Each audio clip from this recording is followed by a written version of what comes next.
Party তথা NDA সরকারের প্রথম ক্যাবিনেটের পক্ষ থেকে আন্তরিক ধন্যবাদ এবং অভিনন্দন জানাই।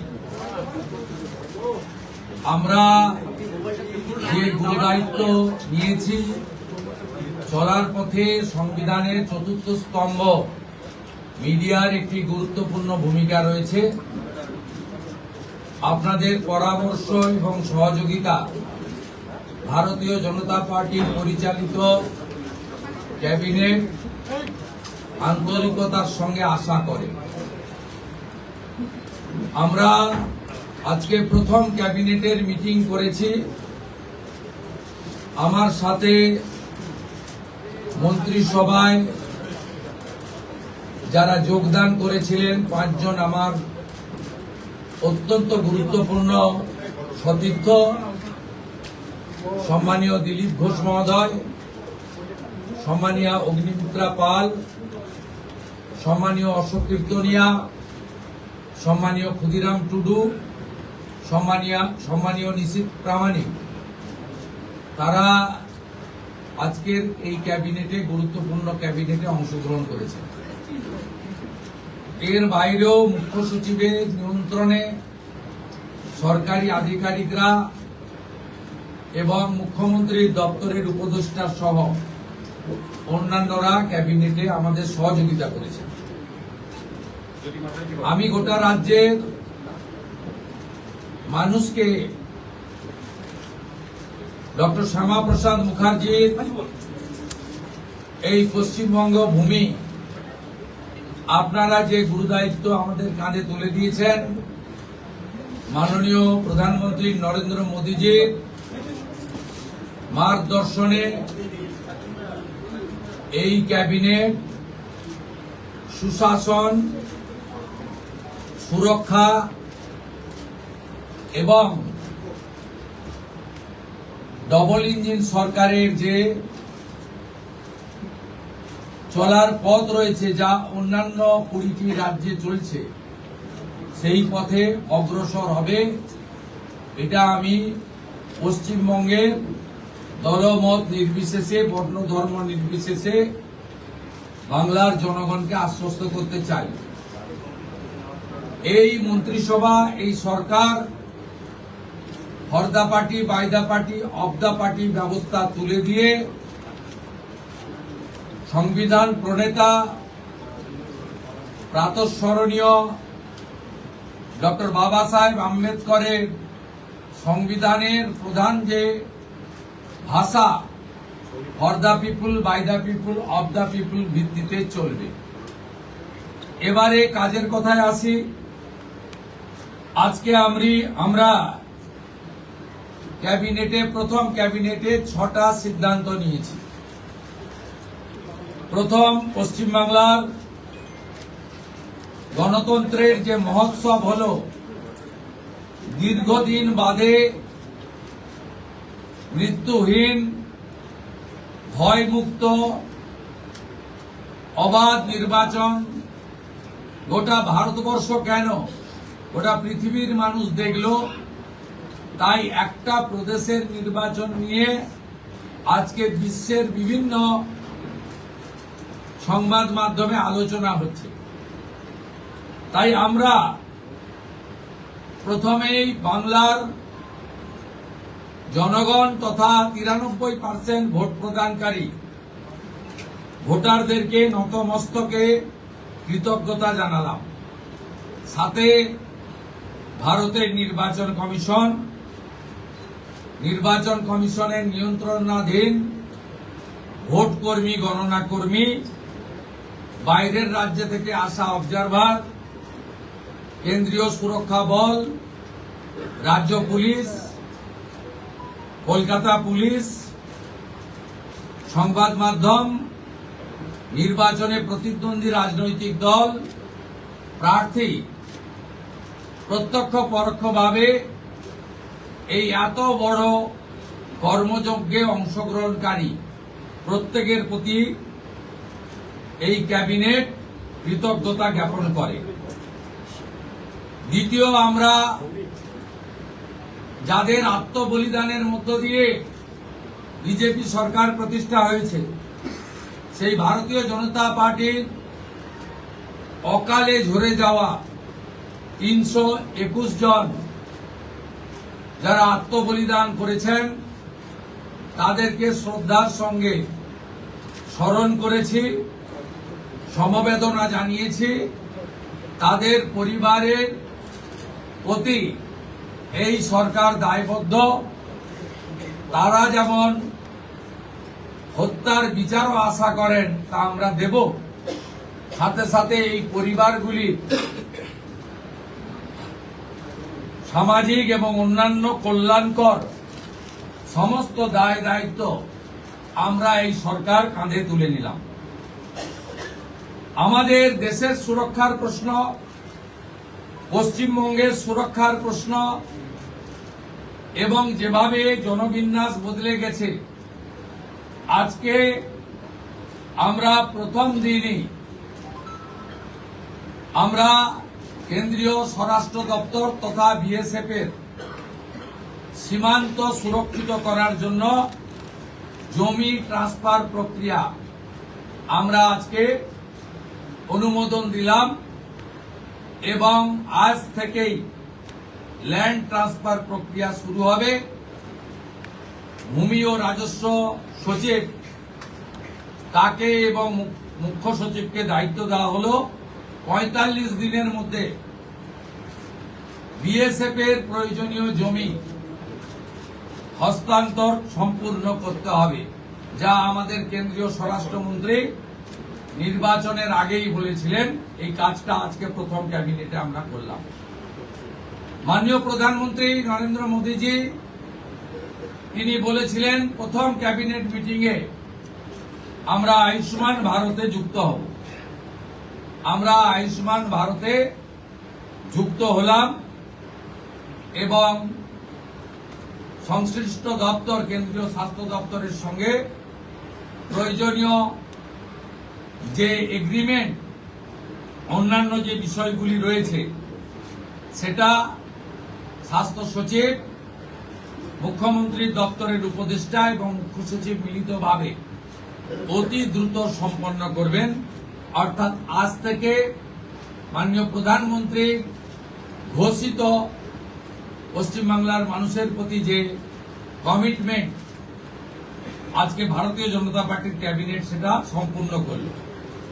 এর সাথে সাথে প্রধানমন্ত্রী জন আরোগ্য যোজনা, প্রধানমন্ত্রী ফসল বীমা যোজনা ক্রপ ইন্স্যুরেন্স, প্রধানমন্ত্রী স্কুলস ফর রাইজিং ইন্ডিয়া পিএমশ্রী, প্রধানমন্ত্রী বিশ্বকর্মা, বেটি বাঁচাও বেটি পড়াও, প্রধানমন্ত্রী উজালা যোজনা 3.0 এবং অন্যান্য কেন্দ্রীয় স্কিম বা সেন্ট্রাল গভর্নমেন্ট স্পন্সর স্কিম আমরা যুক্ত হওয়ার সিদ্ধান্ত নিলাম।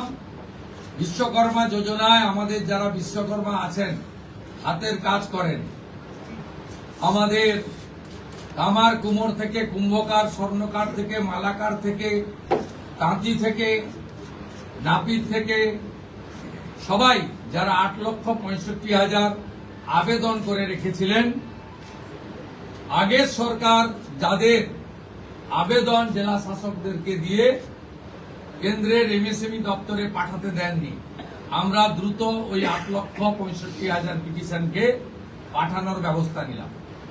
আপনারা জানেন পশ্চিমবঙ্গে 11 কোটি মা বোন দিদি উজালা 1-2 তে বেনিফিটেড হচ্ছেন ভারতবর্ষে। পশ্চিমবঙ্গে 11 কোটির মধ্যে 1,29,00,000 পান, সবচেয়ে হাইয়েস্ট। 400 টাকা কম মূল্যে তারা গ্যাস ক্রয় করেন। প্রধানমন্ত্রী আরো 75 লক্ষ দেশে চালু করেছিলেন এবং বাংলার জন্য কোটা ছিল 15 লক্ষ। গ্রাহক বিতরণ কেন্দ্রে হাজার হাজার দরখাস্ত পড়ে থাকা সত্ত্বেও শুধু রাজনৈতিক কারণে এই পিটিশনগুলো ডিএমরা সংশ্লিষ্ট দপ্তরে কেন্দ্রীয় সরকারের কাছে পাঠায়নি। তাই আমাদের মা বোন দিদিরা বঞ্চিত হচ্ছিলেন। আমরা গ্রাহক বিতরণ কেন্দ্রে পড়ে থাকা সমস্ত পিটিশন অতি দ্রুততার সঙ্গে জেলা শাসকদের সংশ্লিষ্ট কেন্দ্রীয় পেট্রোলিয়াম ডিপার্টমেন্টে পাঠিয়ে দেওয়ার নির্দেশ দিলাম। এর ফলে উজালা যোজনা 3 তাতে পশ্চিমবঙ্গের আরো কয়েক লক্ষ মা বোন দিদি যুক্ত হওয়ার সুযোগ পেলেন। আমাদের পঞ্চম সিদ্ধান্ত, এতদিন পর্যন্ত পশ্চিমবঙ্গে national cadre IAS IPS, Paschimbanga cadre WBCS WBPS এদের কোনো কেন্দ্রীয় সরকারের ট্রেনিং এ কেউ যুক্ত হতেন না। এটা মুখ্যমন্ত্রীর অলিখিত নির্দেশ ছিল। আগের মুখ্যমন্ত্রী, বিদায়ী মুখ্যমন্ত্রী, প্রাক্তন মুখ্যমন্ত্রী। আমরা আজকে এই বিষয়ে চিফ সেক্রেটারিকে অন্য রাজ্যের যে নিয়ম আছে সেই নিয়ম ফলো করার জন্য আমরা তাকে এম্পাওয়ার করলাম, দায়িত্ব দিলাম। সাথে সাথে শুনলে অবাক হয়ে যাবেন, BNS ভারতীয় ন্যায় সংহিতা, যা মাননীয় প্রধানমন্ত্রী নরেন্দ্র মোদীজির নেতৃত্বে কেন্দ্রীয় স্বরাষ্ট্রমন্ত্রী মাননীয় অমিত শাহজি পার্লামেন্টে দুটো কক্ষে অনেক আগে অনুমোদন করেছেন, রাষ্ট্রপতি মহোদয়ের সই হয়েছে, রুল হয়ে গেছে। আমরা আশ্চর্য হয়ে গেছি যে এখানে BNS কার্যকর করা হয়নি, অর্থাৎ অত্যন্ত অবৈধভাবে সংবিধানকে বৃদ্ধাঙ্গুষ্ঠ দেখিয়ে আগের CRPC IPC চলছিল। আজ থেকে BNS এ যুক্ত হলো পশ্চিমবঙ্গ সংবিধান মেনে। আগের CRPC IPC এই আইন আর থাকলো না। ভারতীয় ন্যায় সংহিতাতে আমাদের আজ থেকে কাজ শুরু হলো। এরও ছাড়পত্র ক্যাবিনেটের প্রথম দিলেন। ষষ্ঠ সিদ্ধান্ত, মাননীয় স্বরাষ্ট্র ও সমবায় মন্ত্রী অমিত শাহজি নির্বাচন প্রচারের রায়দিঘি থেকে বলেছিলেন যে 2015 সালের পরে পশ্চিমবঙ্গে কোনো রিক্রুটমেন্ট হয়নি, তাই প্রচুর শিক্ষিত যুবক যুবতীর বয়স চলে গেছে। 5 বছর এক্সটেনশন, মানে আবেদনের বয়সের ঊর্ধ্বসীমা ক্যাবিনেট মঞ্জুর করলো। এটাও আজকে আমরা করলাম। আজকে এই ক্যাবিনেট সিদ্ধান্তগুলো আমরা নিয়েছি। আমাদের আরো বেশ কিছু কমিটমেন্ট রয়েছে, যেগুলো ইতিমধ্যে আপনারা জানেন। আমরা পরবর্তী সোমবার আবার একটি ক্যাবিনেট মিটিং করব।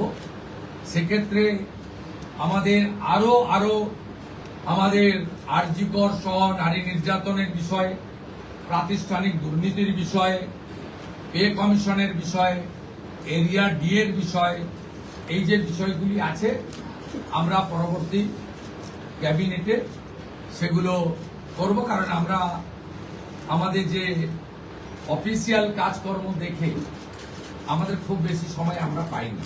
আজকে প্রথম কাজের দিন সরকার গঠন হওয়ার পরে আপাতত যে কাগজগুলো রেডি ছিল তার উপরে ক্যাবিনেট আমরা এই সিদ্ধান্তগুলো নিয়েছি, কার্যকর হবে। আপনাদের মধ্যে বাংলার গণদেবতা জনতা জনার্দনকে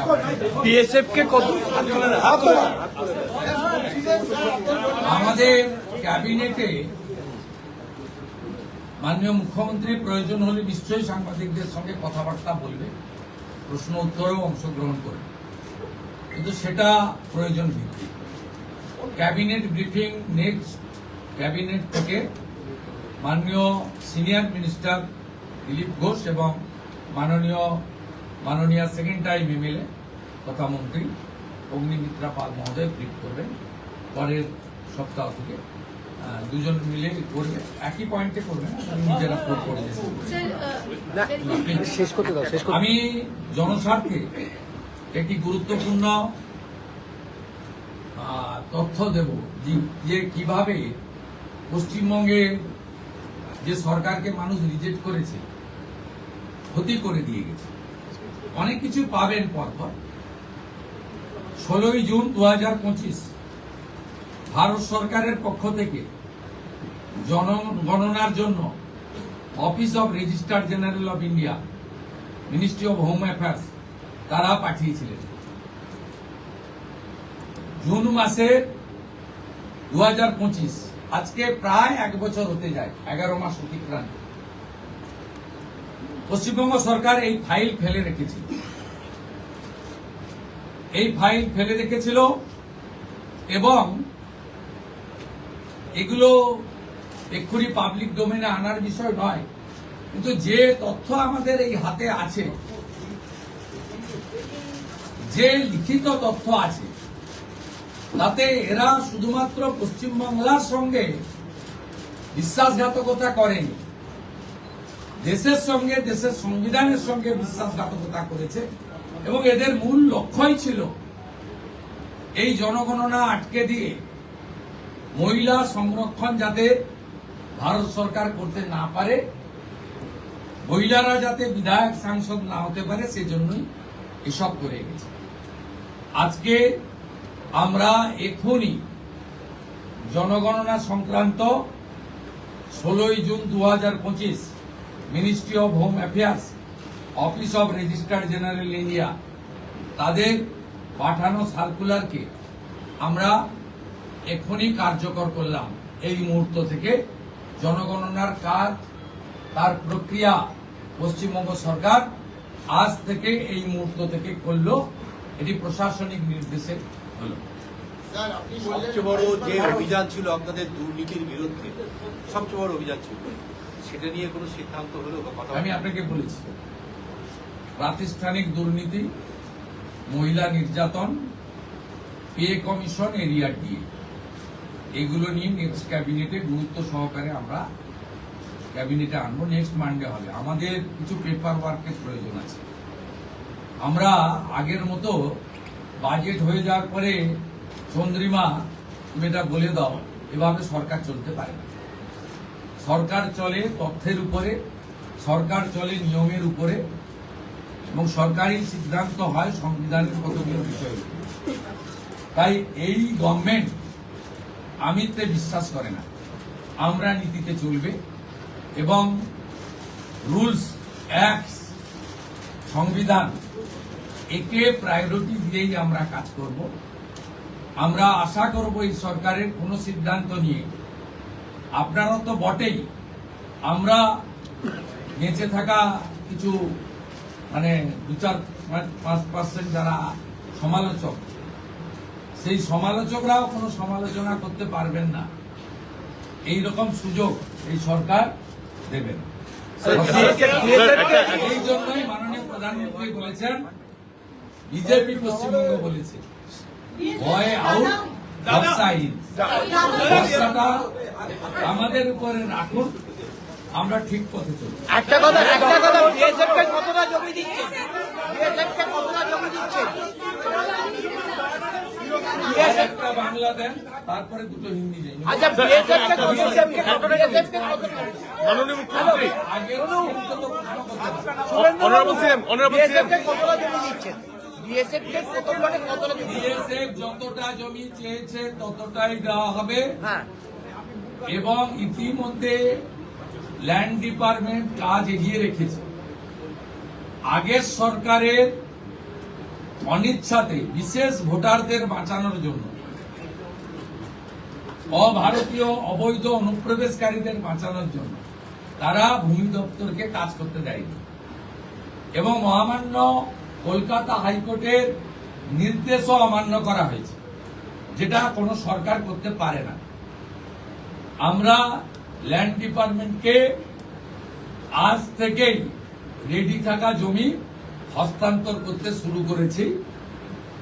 আমার কাছে যেটুকু আমি এলওপি হিসেবে খবর রেখেছিলাম, 90% জমি আপনার land department government of West Bengal transfer করতে পারে।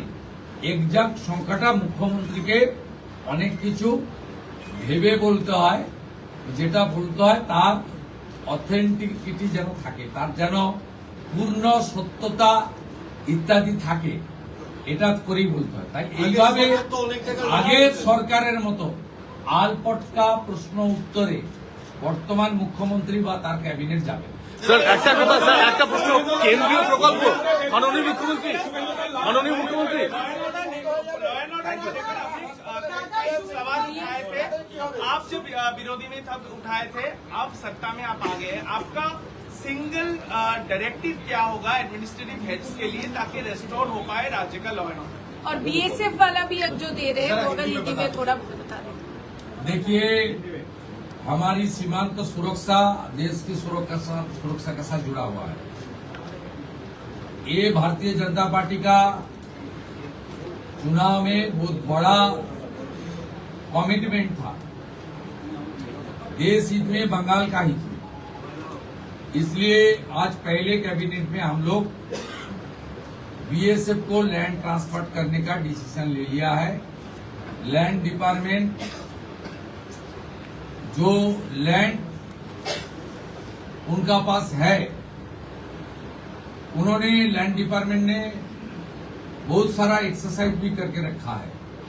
वो लैंड ट्रांसफर आज से शुरू होगा और पूरा के पूरा लैंड माननीय गृह मंत्री जी ने जिस तरीके से बताया था, ऑनरेबल प्राइम मिनिस्टर ने जिस तरीके से उनका गाइडेंस हम लोग को मिला, उनका इंस्ट्रक्शन मिला, पहले कैबिनेट ये आने वाला 45 डेज के अंदर पूरा के पूरा जमीन एमएचए को ट्रांसफर करेगा, बीएसएफ फेंसिंग पूरा कर देगा और इलीगल इन्फिल्ट्रेटर्स का जो हमारी प्रॉब्लम चल रहा है ये भी कुछ दिन के अंदर रिजॉल्व हो जाएगा। ये डिसीजन कैबिनेट ने लिया है।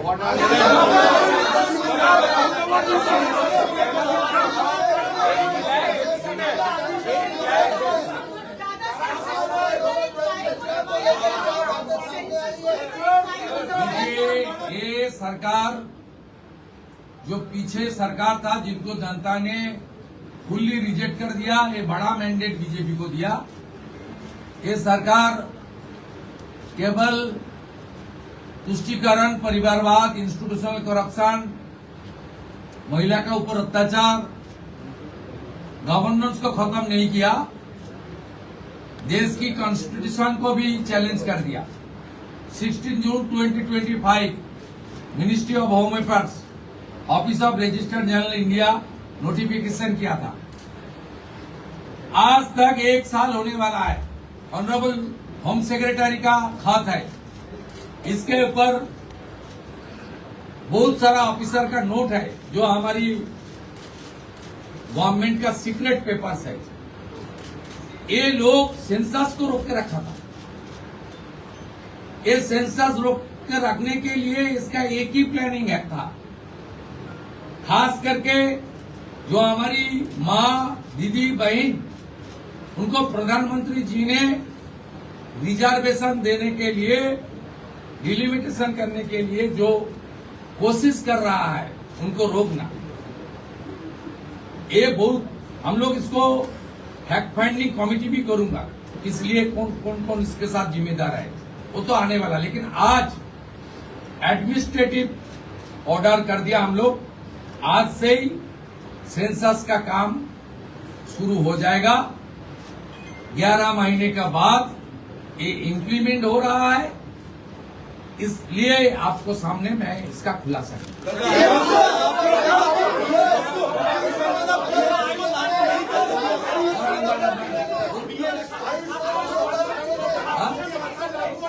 आयुष्मान भारत योजना के आज से लागू हो रहे हैं। ऑनरेबल प्राइम मिनिस्टर साहब का कमिटमेंट था, बीजेपी का मैनिफेस्टो में था। आयुष्मान भारत कैबिनेट ने मंजूरी दे दिया है। बाकी हेल्थ डिपार्टमेंट, सेंट्रल गवर्नमेंट का हेल्थ डिपार्टमेंट के साथ एग्रीमेंट और दूसरे की जो प्रक्रिया करना चाहिए वो प्रक्रिया आज से शुरू हो जाएगी।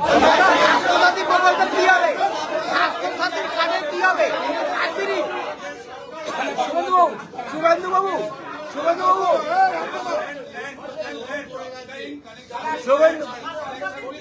স্বাস্থ্যসাথী কি হবে? হ্যাঁ, কোন চালু থাকা সামাজিক প্রকল্প বন্ধ হচ্ছে না। কোন সামাজিক চালু থাকা প্রকল্প, এটা আমরা আমাদের কর্মসূচি মানে প্রচারকালীনও বলেছি।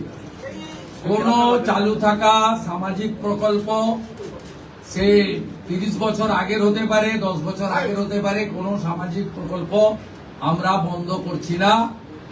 আমরা পেপারলেস অফিসও করব। আমরা সমস্ত পোর্টালগুলোকে আপডেটও করব এবং সমস্ত বেনিফিশিয়ারি ডিবিটির মাধ্যমে, যেটা নরেন্দ্র মোদীজির নেতৃত্বে দেশের সরকার করেছে, ডাইরেক্ট বেনিফিট ট্রান্সফারের মাধ্যমে হবে এবং সবটাই স্বচ্ছতার সঙ্গে হবে। আপনার প্রশ্নের উত্তরে আমি পরিষ্কার বলে দিই, যে স্কিমটার কথা আপনি বলেছেন, আমি শুধু ওই স্কিমটা নয়, চালু থাকা কোনো সামাজিক কল্যাণকর কর্মসূচি বন্ধ এই সরকার করছে না, কিন্তু ট্রান্সপারেন্ট স্বচ্ছতার সঙ্গে সেগুলো হবে। কোন মৃত ব্যক্তি তিনি কোন সামাজিক প্রকল্পের সুযোগ পেতে পারেন না, আপনিও বলবেন না পাওয়া উচিত না। কোন অভারতীয় তিনি ভারতের কোন প্রদেশ বা জাতীয় সরকারের কোন বেনিফিট তার পাওয়া উচিত নয়। তাতে আমার প্রশ্নে, আপনার প্রশ্নের মধ্যে আমার সব উত্তর আছে।